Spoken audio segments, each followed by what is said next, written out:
Okay, and welcome back to Dragon Plus. I'm always looking off in the wrong way. It's that camera. Oh, I do the same thing. Everyone's wondering, what are they looking at? We have no idea what we're looking at. Somebody, I don't know if it was you or somebody else mentioned, this had been my most tense hour of the week, and now it's the most relaxing hour of the week because I can step away from my desk for the next hour. Yeah. We get to just chat about D&D. Yes, which is great. It doesn't get much better than that. Boy, where to begin? Obviously, we have back Jeremy Crawford. I've got a new bio for you because I just put it up today. Oh, wow. Jeremy Crawford is the lead rules designer of Dungeons & Dragons, in addition to being the game's managing editor. He led the design of the Player's Handbook and co-led design of a variety of other D&D books, including The Dungeon Master's Guide, Xanathar's Guide to Everything, and Mordenkainen's Tome of Foes. Which I even brought with me, because today's the wide release, so of course, it's like I have to carry it everywhere I go today. See, this is new information for me. Before coming to Wizards of the Coast, he wrote for the games Blue Rose, Warhammer Fantasy Roleplay, and Mutants and Masterminds. You learn something every day. I do. I did not know any of that, so I might have suspected that you had other industry credentials before coming here. But I've now been at Wizards for almost 11 years working on D&D. Oh. So, I mean, at this point, it's just, he has made many, many Dungeons & Dragons books. It's a good career. I love it. Resume to have, by all means. Yeah. Well, welcome back. For folks that were with us 2 weeks ago, we sat down with Jeremy and to speak about Minotaurs and Centaurs, released in the latest Unearthed Arcana. We wanted to continue that conversation. We do have some news and announcements leading up to the Stream of Many Eyes. Taking place, this weekend, which I'm a little frazzled because it's taking place this weekend.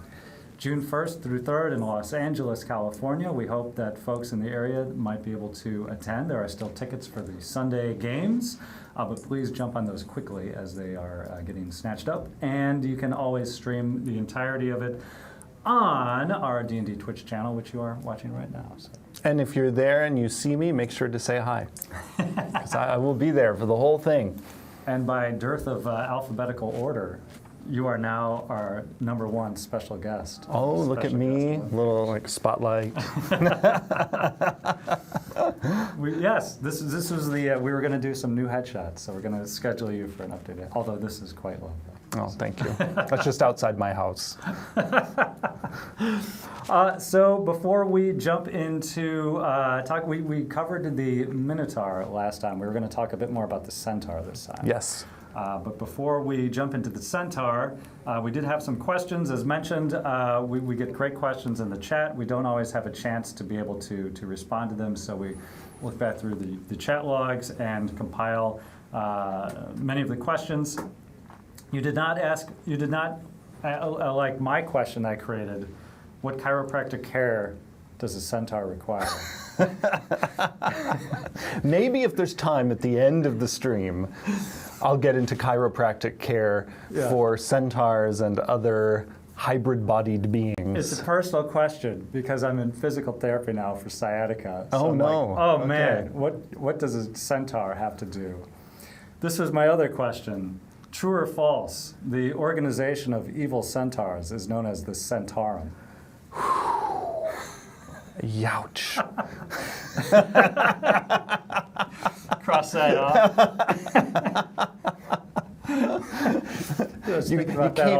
You came at me right with the pun dagger. Wow, man. It just seems so obvious. But you were so subtle, I was not able to cast the shield spell fast enough to make it so that my ears would not hear it. It's there's a reason dad jokes and bad jokes they sound so. And you are a dad. We're issued a book of dad jokes. Yes, yes. It's at the hospital. I think so. My stepdad in particular is amazing at dad jokes and also at puns. And I think he was so amazing that it fried out in my teenage years all of my tolerance for it, because it's like I got the best, but I got so much of it. It's like I can't take it anymore. I had a university professor that if the conversation stalled out, like if she had a question, nobody was ready. She would just start giving out puns until people were fed up and they started participating. So Wow. that worked really well. That's sort of like a store cranking the music up. Yes. Well, in that case, they're trying to get you out of the store. So we asked you last time, what are you reading, watching, playing? Do you have any new or different answers for us as a lead-in? Yes, reading, because I've been kind of a voracious reader lately. So this past week, I read this charming fantasy novel called The Witch's Boy. It's by Kelly Barnhill. It's, I think, written for children, but it's a great read for adults too, about the son of this witch who ends up having to bear her magic, and it is very perilous magic. Good story. I recommend it. All right, Witch's Boy. What was the Irish legend author that you recommended? So yeah, last time I recommended that if people are interested in learning more about Irish mythology, a fun place to start is Lady Augusta Gregory's book, Gods and Fighting Men. And that gives you a great survey of different Irish myths, including the bit I talked about last time where you basically get a description of a bunch of different types of spellcasters. You'll also see different inspirations for certain magic items and whatnot that appear in D&D, in addition to just getting exposed to a great myth tradition. So this is why I have this live stream, just so I can ask questions of people in the department. As far as playing, on Saturday we played my D&D home game. Big treat, because normally we're usually only able to schedule maybe one session a month because of our schedules. Yeah. But this month we got to play 2 Saturdays in a row. So that was a great way to kick off the Memorial Day weekend. Spent a good part of Saturday with yet another crazy session in what has turned out to be a totally bonkers horror campaign. And you DM this campaign? Yes, yep, this is the campaign I DM. And do you weave in things that you would like to play test as well?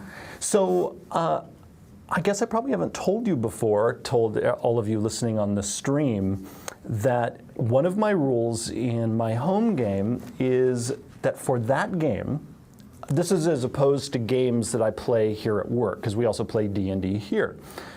In my home game, no playtest material. Because I want my home game to truly be a home game, not only so I can relax playing this game I've loved my entire life, but also there is actually an important work reason for me.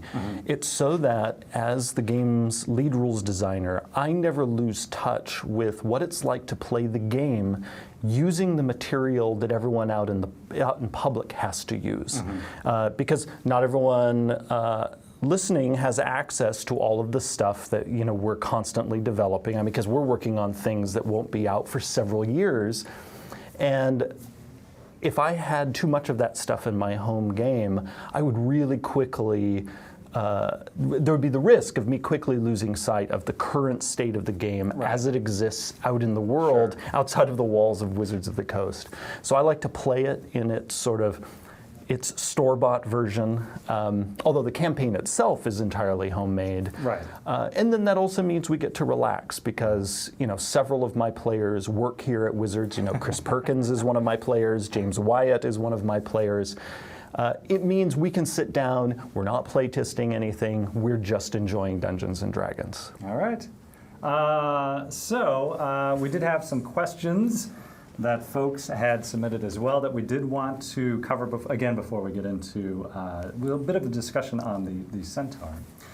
We had a couple of questions come in, Lunapine and Ghost Hack 159. I guess there were 158 Ghost Hacks before. But it was kind of a broad question about Magic the Gathering tends to look at a lot of different real-world cultures, mythologies, areas to weave into their various card sets. On the D&D team, is there a similar approach? Are there other cultural areas that are being considered, that have been considered? How does that work? So D&D, going back to its inception in the 70s, is filled with inspiration from different myth traditions in our world. So, going back to first edition, the game pulled in material from Norse mythology, Celtic mythology, Greek mythology, Egyptian mythology, and more. I mean, Arthurian legend, even the Cthulhu mythos, was a big part of it. There was inspiration from the cosmos in Michael Moorcock's Elric novels, and and on and on and on and on. And so those influences have always been a part of D&D's DNA, and then as we've developed the game, we definitely continue to dip into not only those myth traditions, but into others as well. Rarely to bring them over wholesale. In 5th edition, we've maintained in the player's handbook the list of Norse gods, Celtic gods, Egyptian gods, and what have you. Partly because it's traditional for the game. We're unlikely to do that with the gods of other real-world pantheons, but we're certainly open to being inspired by them. There are elements, speaking of other myth traditions, in Mordenkainen's Tome of Foes and some of our cosmic storytelling that are influenced by Adam Lee and my own reading of various stories in certain Eastern religions. Adam and I have both studied Hinduism. In fact, when I got my master's degree in religious studies, the focus was on ancient Christianity, but also I spent a fair amount of time studying Vaishnav Hinduism. And so that actually influences some of the cosmic storytelling that I do, and I know that Adam has some of those influences, and there are other members of the department that also like to dig into the ancient stories of our own world so that we can build resonant fantasy stories in the worlds of Dungeons and Dragons. Right. I mean, as a separate world of Dungeons and Dragons, it's still hard to completely divorce it from the players, the creators, having a grounding in real-world mythology and not wanting to influence it or being inspired by it, I imagine, in a lot of ways. And it's often found that fantasy is the most powerful for us when you can kind of trace a thread that goes back to something in the real world, and that can be something cultural in the case of myths, as we're talking about. But then something I love that J.R.R. Tolkien talked about is it also means including everyday things. Fantasy often is best when people are drinking ale and simple bread and walking in a beautiful forest and near the mountains. Like, unlike science fiction, which is often filled with the alien, fantasy is often filled with the familiar, but then that familiar thing suffused with magic. And so, to me, really successful fantasy does a good job of balancing these ancient familiar things, rocks and bread and wine and mountains and gods, and mixes those in with magic and monsters and adventure. And it turns into this very special alchemy that has inspired humans for thousands of years. I know we've talked about this before. I mean, that point in The Force Awakens with raised bread. Just a simple magic element. Again, it's a sci-fi story, but as we've discussed, Star Wars certainly, arguably, as strong fantasy, at least in the original trilogy, as anything else. So. Electricum. Sorry. However it's pronounced. There is a question. Any ideas for a campaign? This is coming from a user that was starting off dungeon mastering and wanted to know about where to get started. What advice for kicking off a campaign, whether it's running one, creating one, what might you recommend for that? Wow, I could do a whole series of these talks just on campaign design. Maybe we should work that in the future one. So the really short answer I'll give, which again could be instead a multi-hour answer, is when possible, start small. What you want to do is don't spend months and months and months designing this massive story only to find in the first session that your players are going to go off in a totally different direction. Because they will. Because they will. What's important is always just have your next session designed. And and have a broad framework of material that can lead to later sessions. And when I say a broad framework of material, I mean have some interesting places for your player characters to go to, have a few fun NPCs for them to talk to, and have a juicy villain or two whose motivations will help drive the story. Because often I find that if you have even just one really good villain who has ambitions that could drive multiple sessions of play, you will often get weeks and weeks and weeks of D&D play out of just that villain and that villain's minions, and then you'll start coming up with other villains who oppose that villain, and then often your prep as a DM will just turn into deciding before each session, all right, what's villain A doing? What's villain B doing about it? What are the three NPC groups doing about it? And then you basically just set them all running, and then in the session you just watch what the player characters do in response to all of these NPCs and villains crashing into each other, or going to some interesting location like a dungeon or a castle or a haunted temple or whatever that location is that you're focused on in a particular session. I have very suspicious players. I have never started off an adventure where the patron hiring them for the quest or whatever MacGuffin they're trying to get after, they are not immediately convinced that he or she is the villain, regardless of how innocent or true their motives and intentions are.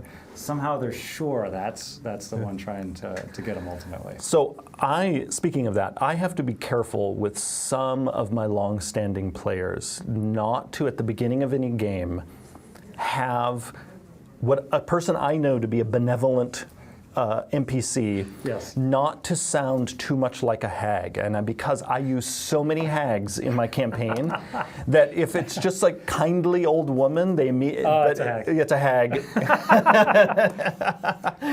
So sometimes if you use certain tropes enough, it can cause your players to just they start thinking something is hiding in every bush. That was the question I wrote down, and because that's kind of the trope, which is whatever path you think you're going to set for your players, go this way, they're going to go that way. Mm-hmm. Do you ever intentionally design sort of quote-unquote false doors where it's clearly meant to be this way, and because you know they're going to take a left turn, so you've planned that left turn all along, and that false door never really led anywhere in the start? Do you design your adventures anticipating players to go off the rails almost immediately?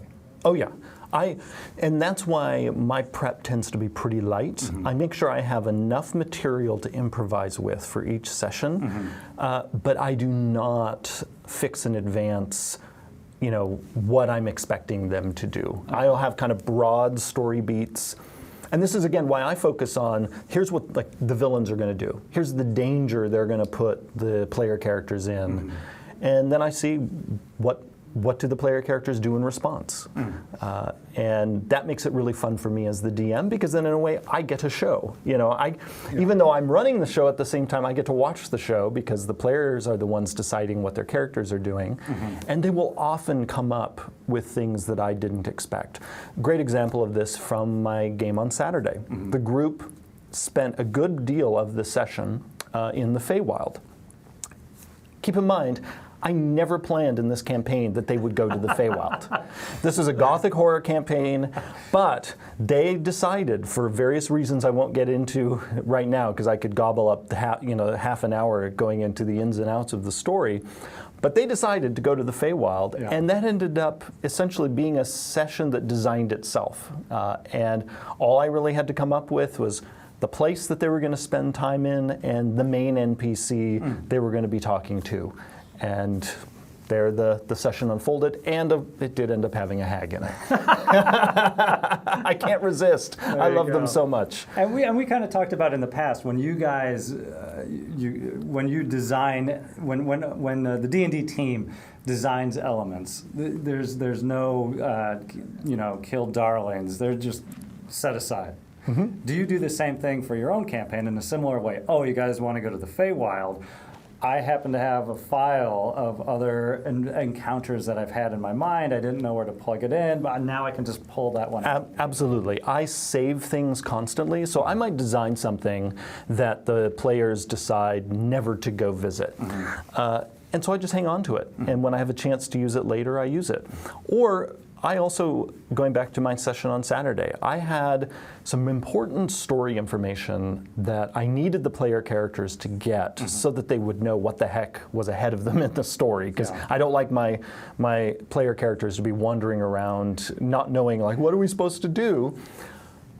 But they actually missed entirely the NPC I thought was going to be the information giver. So I just took that information and gave it to another NPC, and they ended up getting that information from a sage in the Feywild in Saturday's session. Not at all what I had planned, but I liked it better because I didn't plan it, because then that's the real magic of this game. That, again, I as the DM got to watch the story unfold in ways that I had not planned in any way. So if you're prepped enough and you're giving your characters, your players, agency enough, then it's sort of, you get to sit back and just interact with them in a fun and meaningful way, as opposed to, I don't know, force things along artificially. Right. And that's why anytime I give people prep advice, I go again and again back to this idea of prepare a framework. Don't prepare exactly what they're going to do. Create a set of dangers that they'll have to reply to. Create a set of NPCs that they can interact with. Create a set of villains whom they can oppose, or they might decide to help them. Like, I don't even assume that. There are some vampires in my current campaign that I was ready for the group to oppose a year and a half ago when they first met them. They have yet to get into a meaningful fight with them, and they keep kind of unwittingly helping the vampires. So again, I try to assume as little as possible going into a campaign about how they'll react. And then by doing that, it means I can respond very nimbly to what the players have decided to have their characters do, because I'm not blocked by my preconception of how something is supposed to end up. Now, what that does mean, though, is I also keep having my villains do their thing on the side. And so what that means is if the players just decide never to really try to stop them, the villains can win. So in a way, this has happened, this has happened, this has happened. So in a way, my campaigns are losable, even though, of course, you never win or lose in D&D. You're always winning if you're having a good time. But I have more than once over the years have had essentially the player characters lose a campaign in terms of the big story because they just didn't go after the villains aggressively enough. And it's like, players, you can do whatever you want. I'm not going to railroad you, but the villains, they're going to keep going. I would find that a more satisfying campaign, as much as I find that a satisfying movie script as well, where I don't, I've said this 100 times to you, once I know what the heroes are meant to do, then they're going to do it, and I've lost a great percentage of interest. Well, and what's also interesting is not only is that important to kind of constantly have them hungry for what are we going to do next, what's next, what are we supposed to do, but then if they lose, years later, my players who were in those campaigns where basically the villains won, they still talk about those campaigns. So it actually can be thrilling when the villains win. Partly because then the players really see our choices really mattered. That we were not on rails. The choices we made led to this outcome. And that is really powerful, because then it really makes it feel like you are in a living, breathing world where what you do really matters. On the flip side, that means when my players win, when they are victorious, they know they earned it. That they made the choices that led to this great victory. And my campaigns tend to have very epic finales. So if they are victorious, they have usually accomplished something that will be remembered for the ages. Nice. Well, so Electrum, I hope that gave you some thoughts and ideas for starting up your own campaign. I definitely concur. It would be great to do at least a session dedicated to campaign design. We did have a question about adventure design and adventure learning we'll get to down in the future. There is a great deal of even online resources that I would like to pull together, especially for new players, new dungeon masters. Where do I start? What tools are available? And there's great tools that are available between downloadable rules, D&D Beyond. The starter set obviously has Lost Mine of Fandelver in it to be able to run at any time. So yeah, all available for use. So why don't we jump into the Centaurs? Jeremy, behind the screen, we've got two. That's right, two Jeremys in the studio. Why don't we put up the Centaur stat sheet, and then folks viewing from home. So these are the Centaur traits. These recently appeared in Unearthed Arcana, which is available now on the D&D website, of course. Also, I believe it is available on D&D Beyond. Yes, it's now in D&D and Beyond. So for playtesting purposes, last time we kind of walked through, in particular, Minotaurs. They had recently, well, not recently, but the Minotaurs had appeared a while back in Unearthed Arcana, and then they made a reappearance in this most recent one. Centaurs, have they appeared in Unearthed Arcana previously? Nope, this is their first time to show up as a playable option in 5th edition. It's worth reminding everybody that nothing in Unearthed Arcana is official. These are all playtest elements that we're trying out. Sometimes these elements do end up in one of our books, as you saw with many of the options that were in Xanathar's Guide to Everything.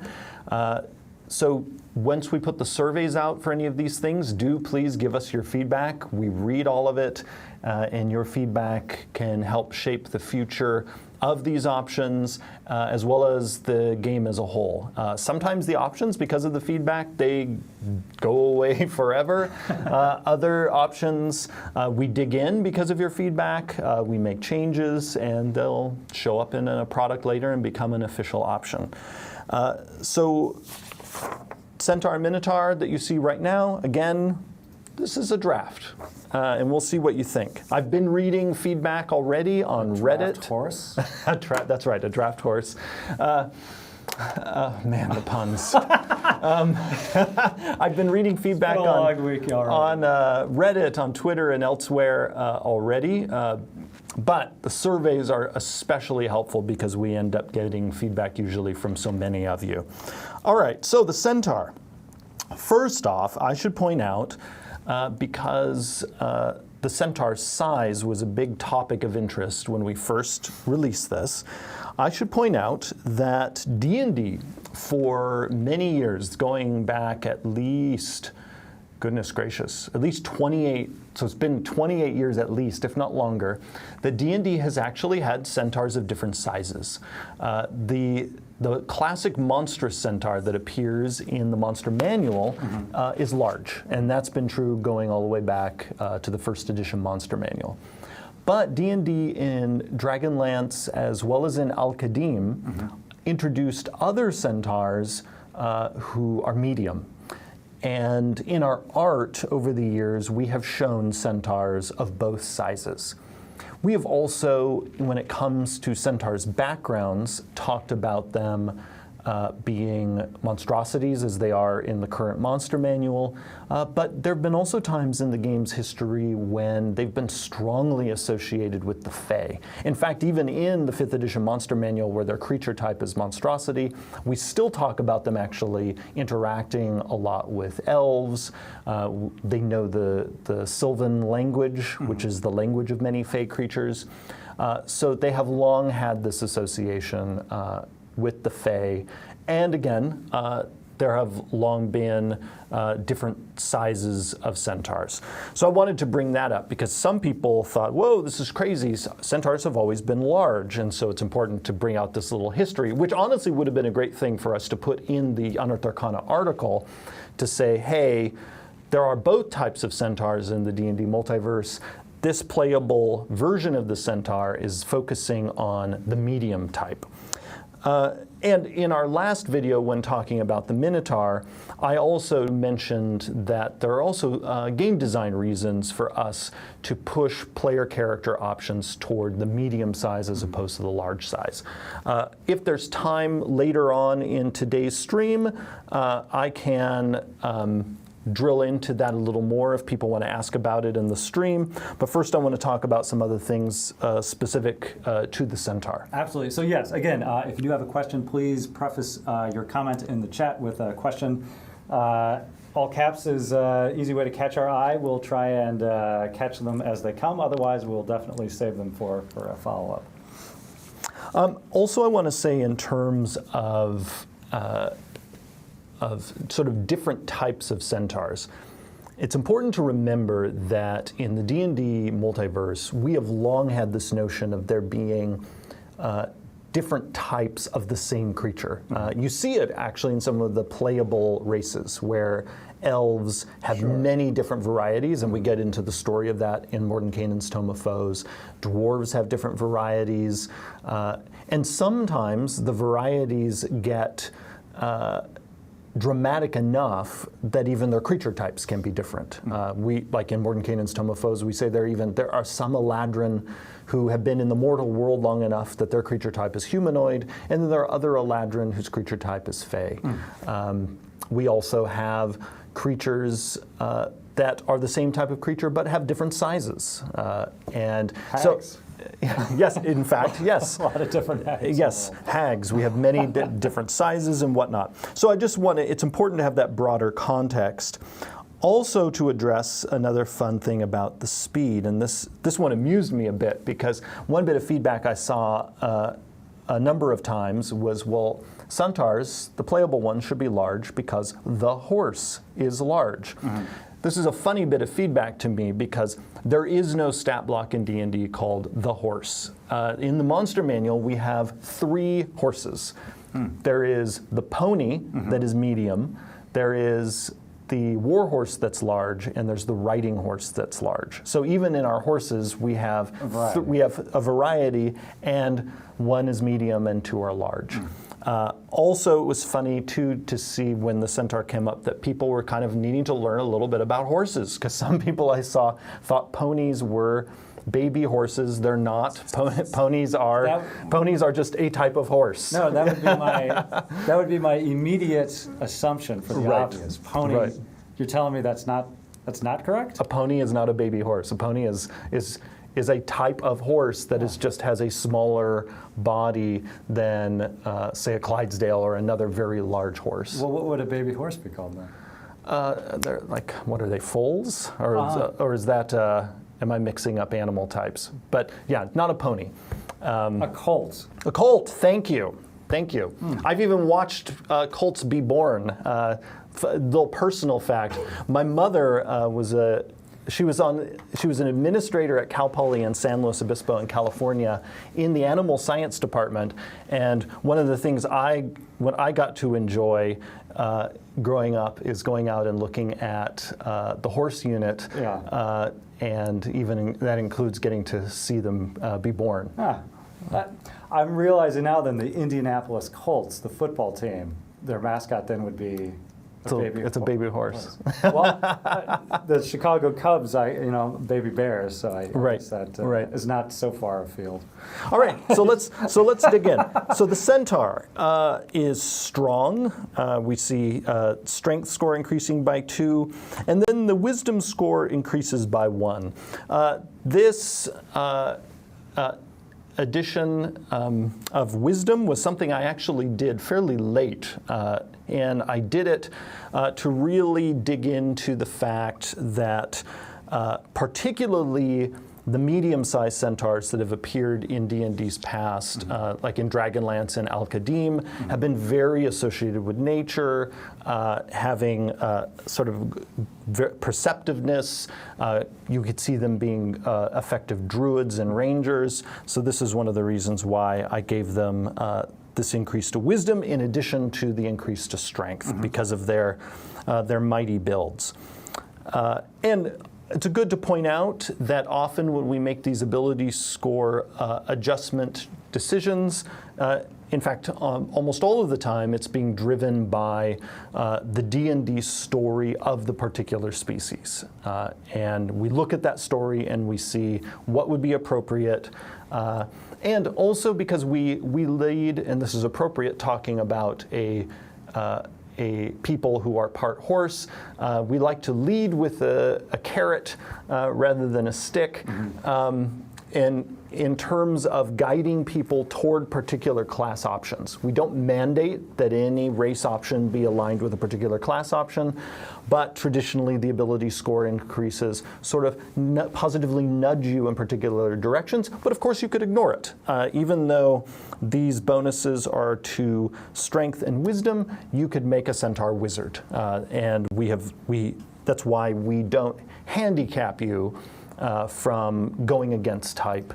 Do you have a chart anywhere, like a heat chart of here are the ability score bonuses that certain races have, and seeing, okay, there's quite a few races that are hot here, and we don't have any race that gives you a bonus, say, with, I'm trying to think of it, like charisma and strength. So, you know. So all of that stuff is in spreadsheets, Yes. especially for the official races. But it's really good for everyone listening to know we don't do what I call, we don't do fill-in-the-blank design. That's where I was right. So often fans will point out, well, hey, we don't have many races that sort of favor intelligence, for example. So wizards, you should do that. Well, that isn't our design ethos. Our design ethos is we design things to reflect the story of the material that we're modeling in our story-based game. We're not going in and filling in a matrix and say, well, we don't have enough intelligence races, so that's what we're going to do. So you like the nooks and crannies of the game system, where there are certain gaps that exist and there are some strengths that exist. There's not a need to fill it all out. Absolutely not. We have not designed the game for it to need all of those little spaces to be filled up in the same way. One of the design approaches that I would bring up to the team when we were designing 5th edition, and that to this day, in fact, just last week, I reminded one of our designers of this, that to always avoid needless symmetry. It's really tempting for us as designers, as nerds, we want to fill in all the blanks. Sure. And that can lead to some really odd design. And we've done it before in our department. And so we very consciously avoid that kind of, I've made a spreadsheet, now I'm going to design something just because it fills that spot. It needs to be resonant. It needs to be grounded in a story. It needs to sing with the other parts of the game that people already have. This is peaks and valleys, I think, what I was going for instead of nooks and crannies. But going back, I used to play a game called Asheron's Call, and there were different weapons that had different damage types, and there was always, hey, there's a lot of swords, but none of them do the blunt damage type. And that's because they're swords. The response was, well, right, and there never will be. That'd be a baseball bat. Right. I mean, similarly, I get asked sometimes, is it intentional that some abilities get used for saving throws more often than others? Yes, that's intentional. There are never going to be as many things in the game that make you make an intelligence saving throw as there are that make you have to do a dexterity saving throw, for example. And we're very aware of how the different abilities are used and what things in the game push you toward different things. And we're almost never going for symmetry when we make those design decisions.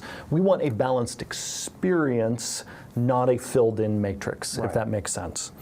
All right, let's keep going. The Centaur has a base walking speed of 40 feet. This is a juicy ability, and actually, frankly, this is where a lot of the Centaurs juiciness is, for some reason, I'm liking juicy today.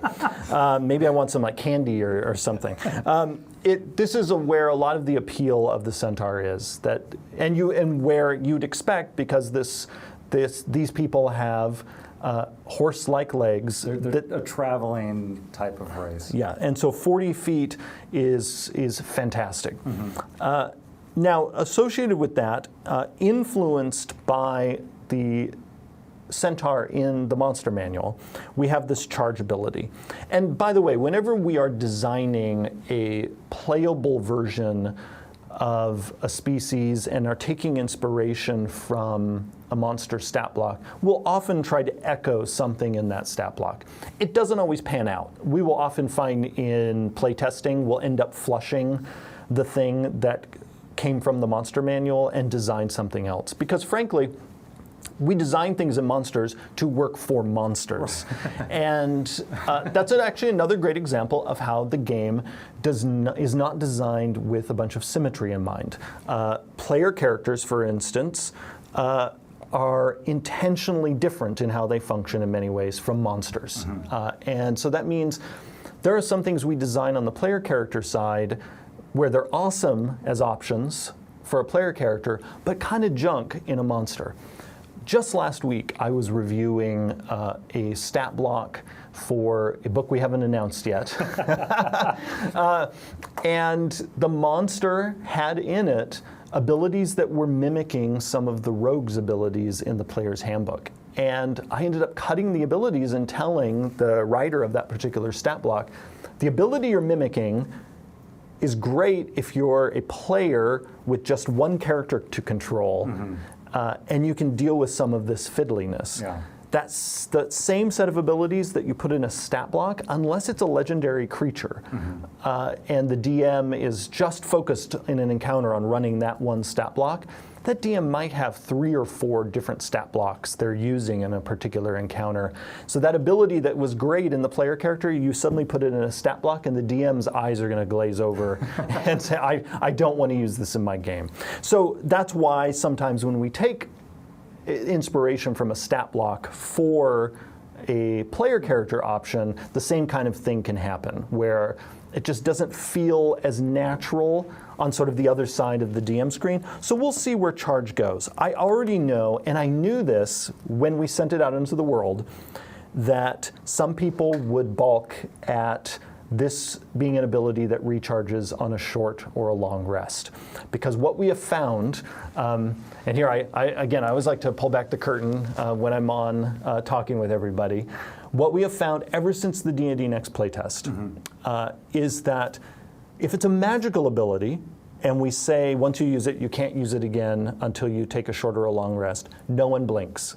I mean, most people don't blink. I say no one, but we always get feedback of all sorts. Yeah. But by and large, D&D players will say, yeah, that's fine. If it's a non-magical ability, and we say the thing recharges on a short or a long rest, often there will be pushback. Because this feels like an innate ability of who I am, and I should be able to continue to do this, or not. It's interesting that when we're in the realm of magic, we have found that players are often able to easily suspend their disbelief about how often things work, because it's magic. So it's already, not following the rules of our world. Yes. If you're just shooting lightning bolts out of your hands, or transforming into a pixie, people are able to accept the rules of magic being mysterious. Right. But as soon as it's about how your body functions, people can get uncomfortable about, well, why? And that is always the question I want people to ask, is why? Because again, it's a story game, it needs to feel natural. So often what we'll do, and it never surprises me when I see people on Reddit, on Twitter, and elsewhere suggesting this as an alternative, is we will instead tie the number of uses to an ability score modifier.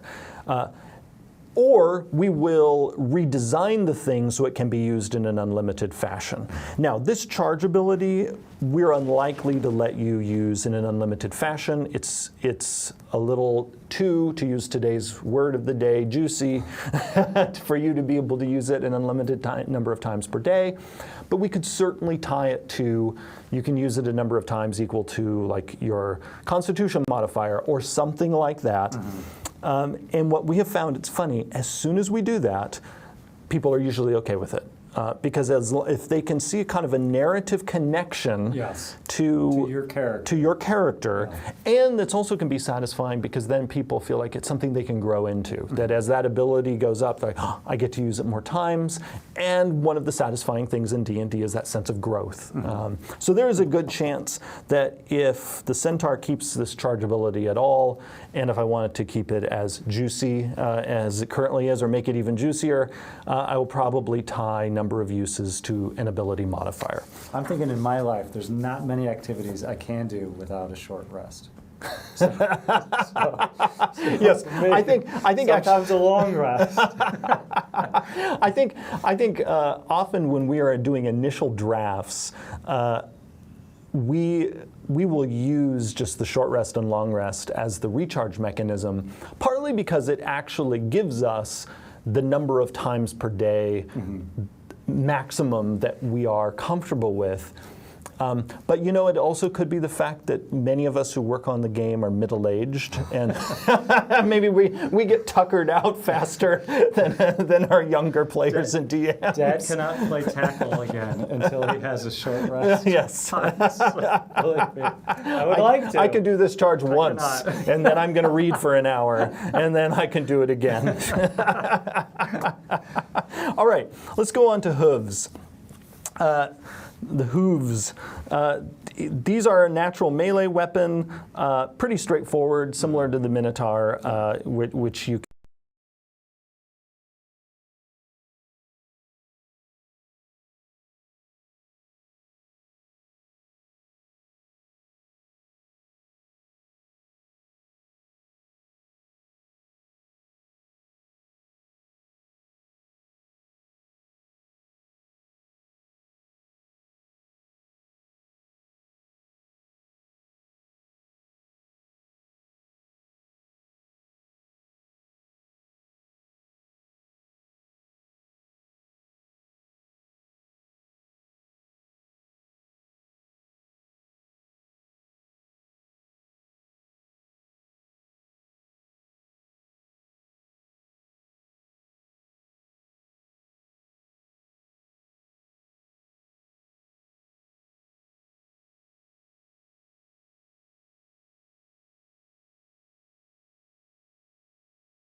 because again, this is... So, Jeremy, do we have audio on?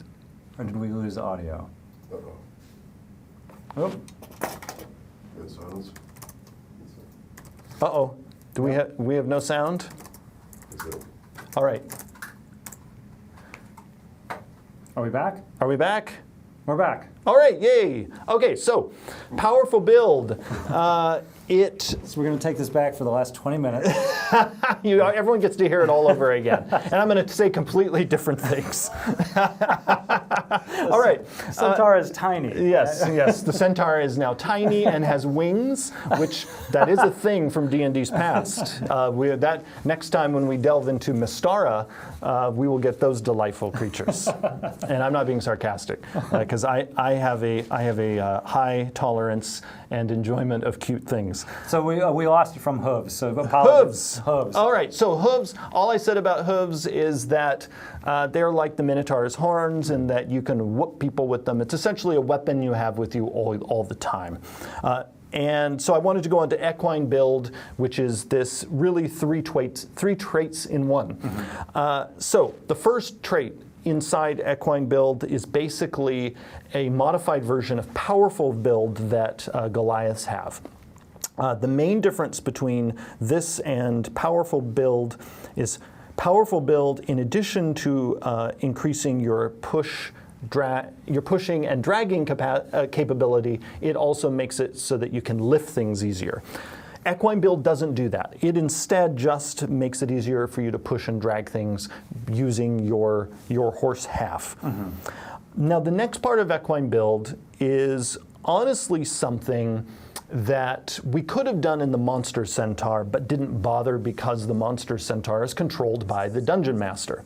But as soon as we take some things that work just fine in the DM's hands and put them into players' hands, they will sometimes need a few extra rules. And so we realized we needed to account for the fact that a player character who has 4 horse-like legs with hooves on the end is going to have a hard time climbing ladders and other things that are designed to work with human-like hands and feet. Yes, that was my question. Can a centaur climb a ladder? So we had an earlier version of this that basically just said your DM will decide that you can't climb certain things. But we decided we wanted to try out this approach of a simple rule where it costs you more feet to move on certain surfaces, which is really just us tinkering with an already existing rule, which I often like us to do because that way you feel like the game is sort of evolving naturally within itself. It's building on itself. It's not becoming too complex. And it was also too juicy to resist having it cost you 4 extra feet because of your 4 extra feet. Oh, yes, I'm not kidding. James Wyatt and I did that. I beg all of your forgiveness. and you didn't like my Centaurum organization? Oh, I am also guilty of many dad jokes. All right, so finally, the last bit of equine build, this multi-part trait is that the centaur can serve as a mount for another medium creature. Yes. And we put this in here at the last minute because we thought, oh, it's so iconic for people to ride on centaurs of various sizes. And so we thought, well, let's put this in. Now, I've gotten some wonderfully hilarious tweets about centaur stacks and whatnot, about centaurs all climbing up on top of each other. As I said, by Twitter, if that is your bliss, please do it. D&D is your game. Because they are medium creatures. They are medium creatures, yes. Okay. So let's take a look at the rule here, because this is actually a great example for me to talk about rules design. So it says, a medium or smaller creature can ride on your equine back if you allow it. In such a situation, you continue to act independently, not as a controlled mount. Okay, one of the things that this rule is not doing well, and I will critique this rule that I wrote, which I often like to do, because as I've often said, one of the keys to being a game designer is be ready to critique your own stuff and kill your own stuff.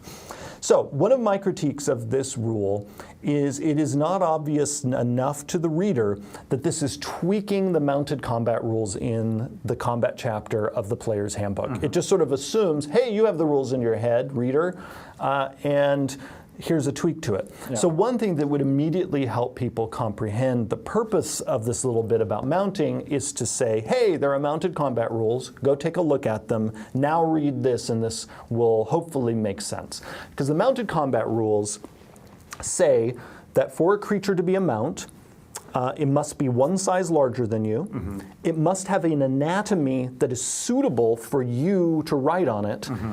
And then once you're riding on it, that creature then either acts independently or it is entirely under your control. Okay. So what this rule is doing is it's saying very indirectly that when you use the mounted combat rules, you're still going to use those rules, but with the 2 exceptions that are in this rule, which is you can be a mount for somebody who's your size or smaller, because normally the rule is they must be smaller than you. And once they're riding you, you are always an independent mount. It is not an option for you to be controlled by your rider. What this does not do is get rid of the general rule about anatomy being appropriate. And so that's why we didn't feel it was necessary to say centaurs can't ride each other, because the general rule already covers anatomy, and that if the DM decides that horses riding horses, or a person with a horse-like anatomy riding another person with horse-like anatomy is appropriate anatomy, that is that DM's prerogative, and again, follow your bliss. But it's important to know the intent here is that this is making 2 exceptions to the mounted combat rules, which otherwise stand. And that's how exceptions to the rules always work. Whenever we make an exception to a rule, we are only overwriting the parts that we explicitly overwrite. Otherwise, the other rule stands. Now, that all said, this rule could be written better so that it actually tips you off as a reader of, oh, hey, I need to go over and read the mounted combat rules. Now, that all said, there is a good chance that in the next round, we would just cut this bit about medium creatures riding these medium centaurs. Unless people are jazzed for it, and then we'll keep it. All right, we are almost done with the centaur, and I'm gonna even. How about shall we be naughty and go a little past 3 o'clock? We're good. Let me shoehorn in a couple of quick announcements before we finish up with the centaur. We are en route to the Stream of Many Eyes. Many of us are there already. Pelham is already there. Greg Tito is already there. Chris Perkins might or might not be traveling. So there is no D&D news today, and Dice Camera Action will be postponed until the Friday Dice Camera Action game. So I think Chris is actually taking today off. Oh, to prepare for... Well, partly what he said this morning is having a day off yesterday. He got a little too addicted to having a day off. It might also have been there was too much insanity in my D&D game on Saturday. So. No, I think Chris is unbreakable. Yeah, so this will be until we get to Maze Arcana this evening.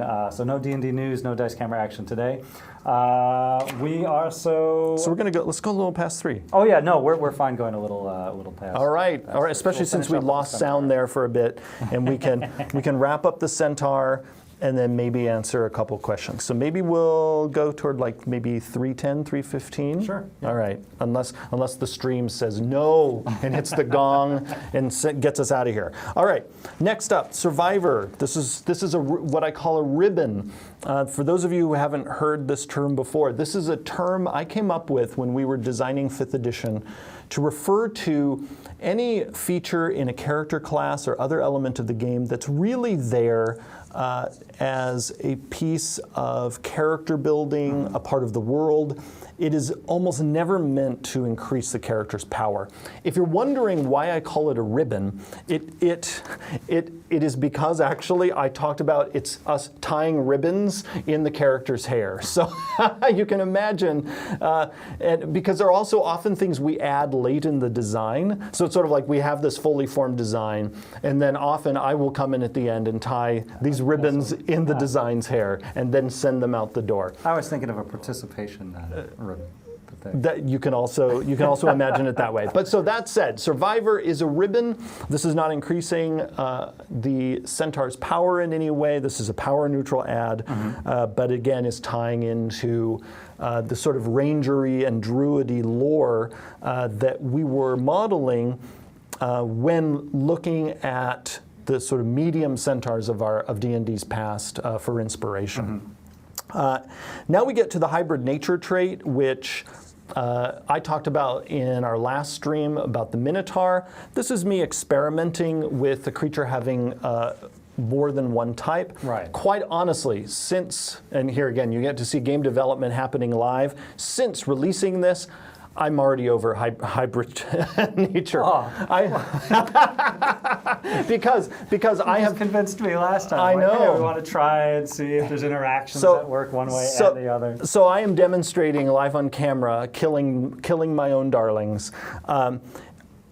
Partly because I did a number of studies looking at our different creature types, looking at other ways of achieving the design that I want us to achieve, and realized I can achieve what I'm going for without walking down this potential crazy train of giving people more than one creature type. For instance, there's a very good chance that if we take this centaur to the next step, that its creature type would become Fey, particularly because these medium centaurs are based on our most Fey-like centaurs. I had mentioned concerns about having non-humanoid player characters, particularly because of some hidden sort of immunities you get, like suddenly a spell that targets only humanoids doesn't work on you. But since then, I have analyzed all of the options in the game that do that, and actually the benefit you're gaining from that immunity is pretty low. Okay. And also the number of monsters you're going to meet who rely on casting Hold Person on you or something like that are actually quite low. So it's a bit of complexity without a lot of utility, and so maybe that's why the hybrid nature thing. I am often eager to kill a design, including my own, that ends up posing more questions than it answers. So a good rule serves the DMs and the players in as straightforward a way as possible. The danger with this hybrid nature is it just starts posing all sorts of questions, and we designed our game assuming everyone has one creature type.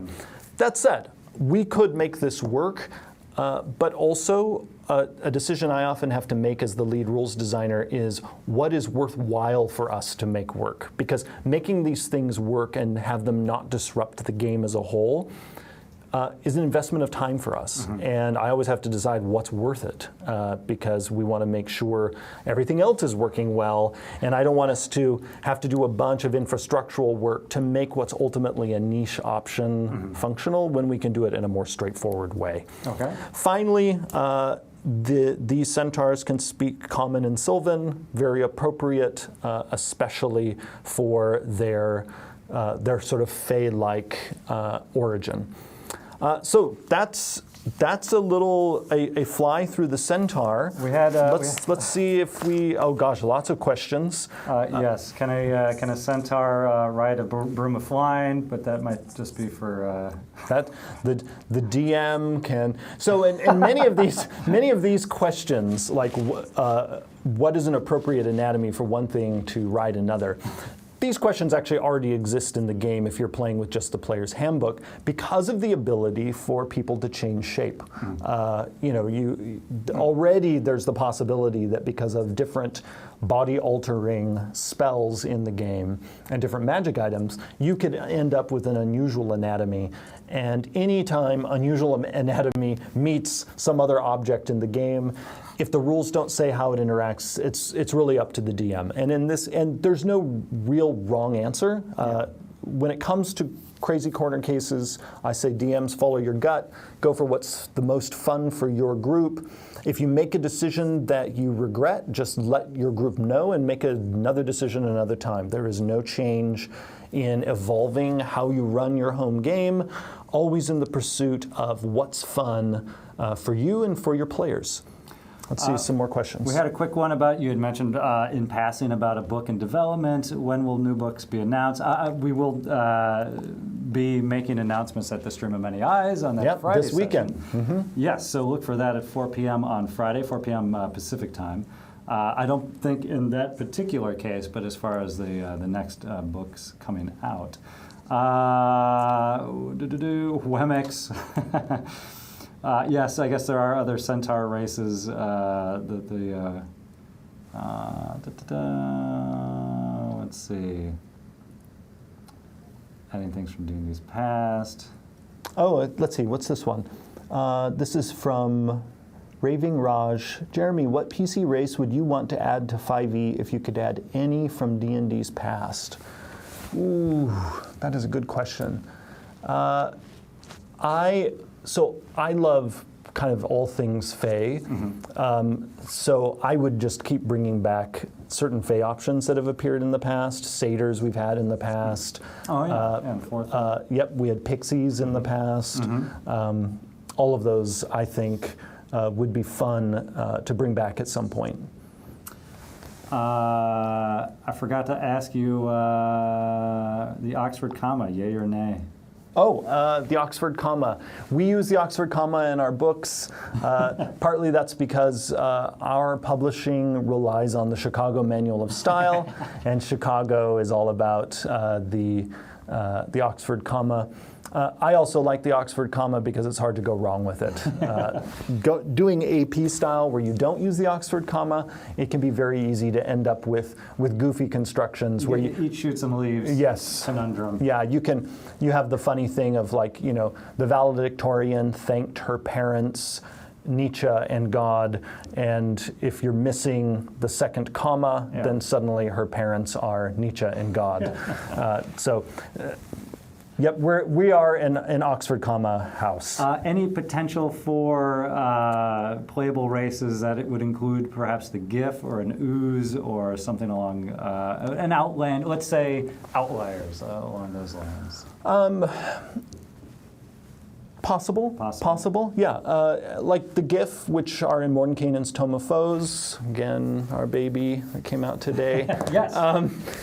If enough people want the GIF, let us know, and it's possible that it would be playable in the future, especially if we did something in the future that was focused on Spelljammer, then there's a really, really good chance that in a product like that, the GIF would be playable. Hey, we did Turtles last year for Extra Life, so maybe there's a case to be made for something like that as well. Yep. Oh, I see someone saying the manual of style discussion is the nerdiest part of this. So watch out. I could do an entire talk on the Chicago Manual of Style. Let's see. There was one about playable content beyond level 20. Beyond 20. Yeah. So, here we go. Is there a possible? So this is from Jake 413. Question: is there a possibility of adding prestige classes or levels 21 through 30, or will we stay capped at 20? The level cap is unlikely to go above 20. Part of that is we find, and this has been true throughout D&D's history, except for in 4th edition when the game's cap was 30, that very little play occurs anywhere near level 20. And in fact, even in an edition like 4th edition, where the levels went up to 30, it was rare for play to go beyond level 20. So we're far more interested in just giving new stories for people to play in levels 1 through 20. And for anyone who hasn't seen these options, because I've discovered that actually quite a few people haven't seen them, there is a section in the Dungeon Master's Guide that gives a set of epic boons for 20th level characters. And we designed those as essentially a way for you to keep advancing at the level cap. And the boons are really neat because they give you a set of almost superpowers where you become this being capable of things well beyond what a regular adventurer could do. If we find in the next few years that there's huge demand for play at the level cap or beyond, we would explore options.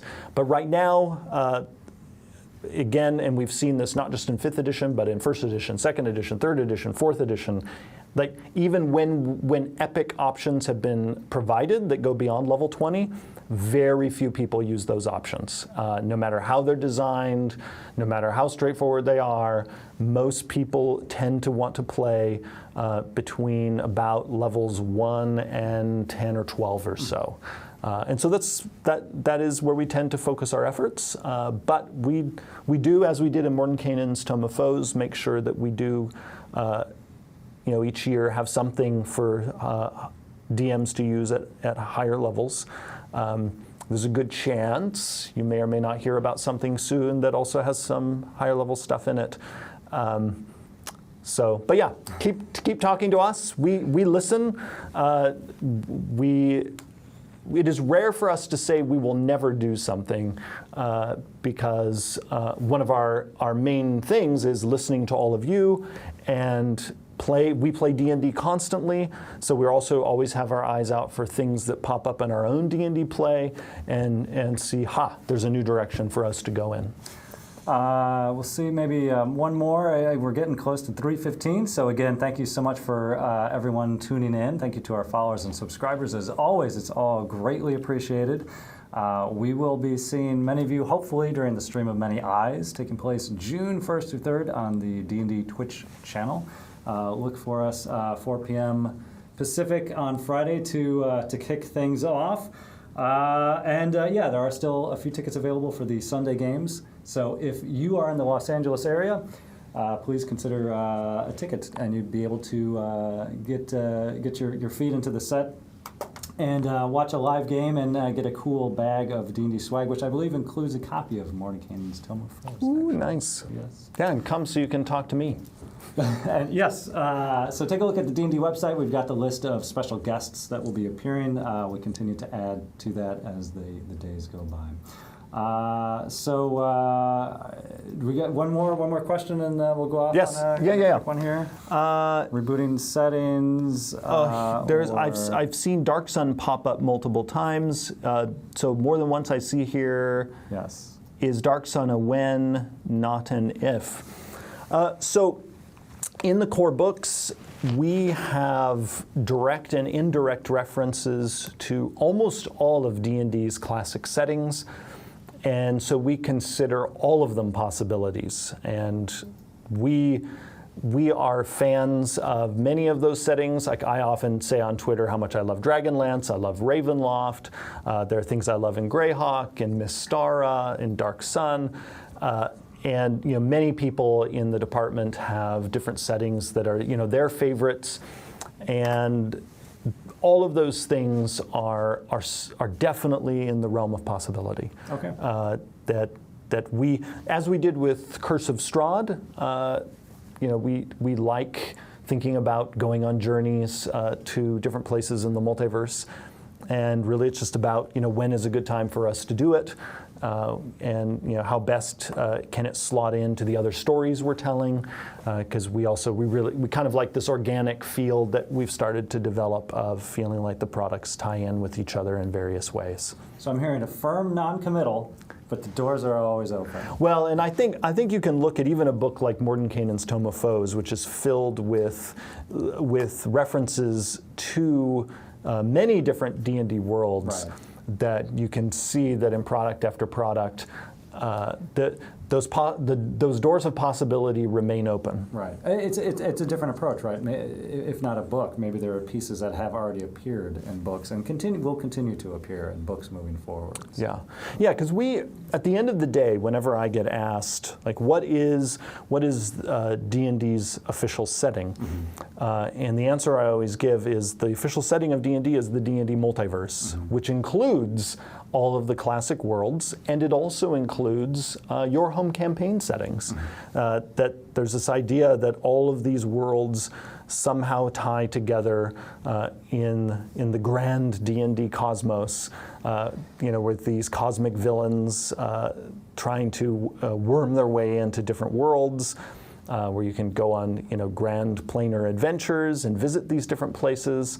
So that ultimately is the D&D setting, and that's why we focus on the multiverse in the Player's Handbook. Because you'll notice that in the Player's Handbook, no particular world is focused on as like the world of D&D. We mention Dragonlance, we mention Greyhawk, we mention the Forgotten Realms, we mention Mystara and more, Eberron, and so on. And that's because, again, the setting, it's all of them. And we'll just see where the journey in that great multiverse takes us. All right, and we'll be finding out more of that journey on Friday. That's my segue. Yes. So, yes. Again, thank you for tuning in today, and we'll see you on Friday. Again, for folks tuning in a little bit later here, there's no D&D news, there's no Dice Camera action today. Folks are getting ready for the Stream of Many Eyes in Los Angeles on Friday through Sunday, and we hope to see you then. So thanks as always.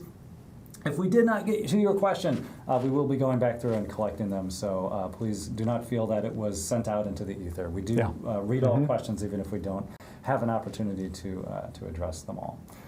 All right, well, it was a pleasure as always, Jeremy. Thanks, Bart. We'll do it again real soon. Great. Bye, everyone. Bye.